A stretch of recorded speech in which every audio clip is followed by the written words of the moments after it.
Samantala, mahigpit na binabantayan ng mga otoridad sa Albay ang pagpapatupad ng price freeze. Ito'y sa harap ng umiiral na state of calamity sa ilang bayan. Activated na rin ang Local Price Coordinating Council ng LGUs sa Albay. Yan ang report ni Diana Mendez ng Radyo Pilipinas, Albay. Para sa tricycle driver na si Kuya Bernard, malaking kagaanan sa araw-araw nilang gastusin ang ipinatutupad na price freeze sa mga pangunahing bilihin sa ilang bahagi ng Albay. Panahon ng krisis natin ngayon, kailangan talaga na kahit papano, mas mura man lang ang mga bilihin. Kaya kung ganyan ang mangyayari, medyo makakagian-gian po sa amin.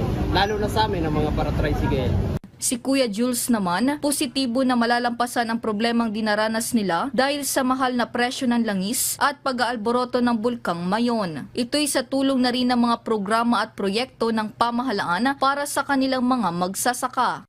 Laban lang tayo mga farmers hanggat kaya natin kakaraos. Dan krisis ngayon, dan lang yan, di yan habang buhay. Hanggat may sumusuporta sa atin na gobyerno, makakaraos tayo niyan. Isa ang bayan ng Daraga kung saan nakatira sina Kuya Bernard at Kuya Jules sa mga nagdeklara ng state of calamity dahil sa muling pag-aalboroto ng bulkang Mayon. Nasa ilalim din ng state of calamity ang mga lungsod ng Tabaco, Legazpi at Ligao. Gayon din ang mga bayan ng Kamalig, Malilipot, Santo Domingo at Ginubatan. Dahil dyan, epektibo na ang price freeze sa mga naturang bayan at lungsod sa lalawigan. Ibig sabihin, bawal magtaas ng presyo sa mga pangunahing bilihin ang mga negosyante sa loob ng 60 araw.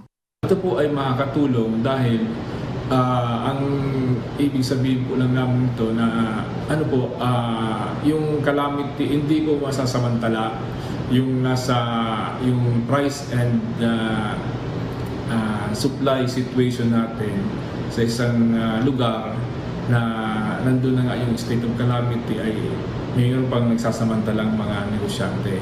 Babala ng DTI Albay, 5,000 piso hanggang 1,000,000 pisong multa at pagkakakulong ang posibleng kaharapin ng mga nahuhuling lalabag sa price freeze. Sa ngayon, naka-activate na ang mga Local Price Coordinating Council sa bawat LGU sa Albay upang bantayan ang presyo ng mga bilihin at maiwasan ang pananamantala habang nagpapatuloy ang aktibidad ng bulkang Mayon. Pero paglilinaw ng DTI Albay, hindi lahat ng produkto ay sakop ng kanilang ahensya.